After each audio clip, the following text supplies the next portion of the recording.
It's good to be with you, Professor Anne Zaki. You're teaching here in practical theology at Cairo's Evangelical Theological Seminary. And I just wanted to get your perspective on some passage of Scripture where you think perhaps the Middle Eastern context, history, culture, background, has provided a certain angle of vision that may be helpful for people in the Western Church as they study Scripture. And so it looks like you've got First Peter opened up. Is that right? Yeah. I do. It's a real honor to be with you, and thank you for including me in this series.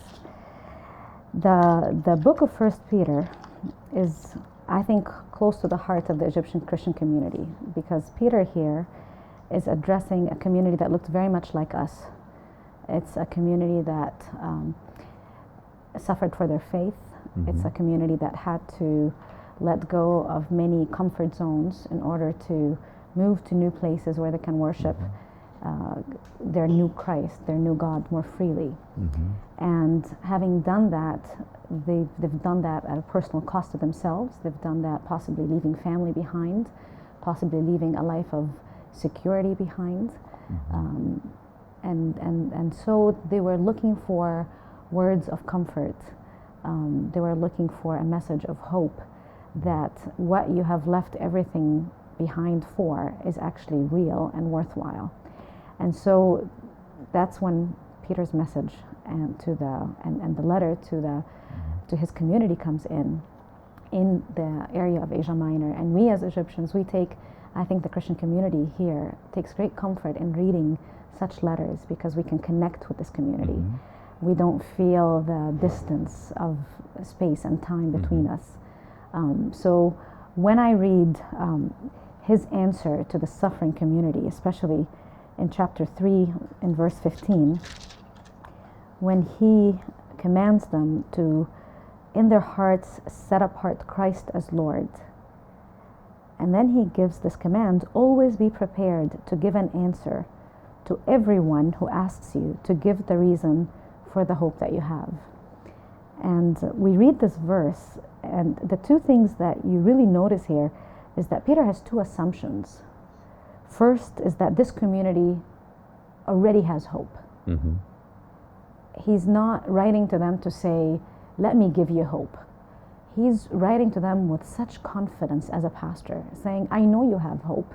You wouldn't have paid the price so many times for this newfound faith, for this newfound Lord of your lives, if you didn't have this hope that you are certain is real. So first he says, you do have hope. That's the assumption. And then the second assumption is that people will notice this hope and they will ask about it. Mm-hmm. It's such a radically different hope than anything else that the world around you knows. And so they just won't be able to help but notice that you have something different. Mm-hmm. And so they will come and they will ask you. For us, such a verse is encouraging because we live in a context where we can't freely share our faith.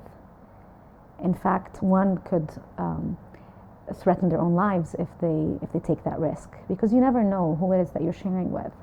And even if the person that you're sharing with is kind and sincere and seriously seeking to know Christianity and to know Christ, you don't know who's listening. Mm-hmm. You don't know who's around you, who might go report you. So in the context where evangelism is illegal, where it's not allowed by law, we really struggle with the Great Commission. What are we supposed to do? Should we go out and risk our lives because we're commanded to go out and share the good news? But then aren't we more beneficial to God alive than dead? So where do you find that wisdom in being open mm-hmm. and wanting to share your faith and being faithful to God's commandment to share the faith, but on the other hand, not putting yourself at a risk or putting the entire Christian community at risk because you weren't wise enough, because you weren't shrewd enough in calculating mm-hmm. that risk? And so Peter comes with an incredible solution for us. And he basically says, you do have the hope. Don't ever doubt that. You have the hope. Now, the key is to live out this hope in such a radical way that people will have to notice it. They can't pass by your lives and not notice that. And the beauty of our Egyptian context is that in Egypt, Christians and Muslims live together, which is actually unusual for other Middle Eastern countries.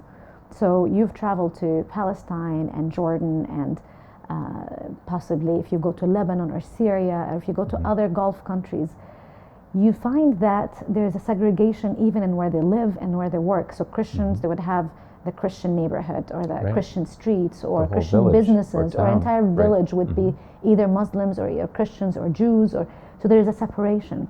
In Egypt, we don't have that. In Egypt, we tend to live together. So in the same apartment building, you would find Christians and Muslims living together.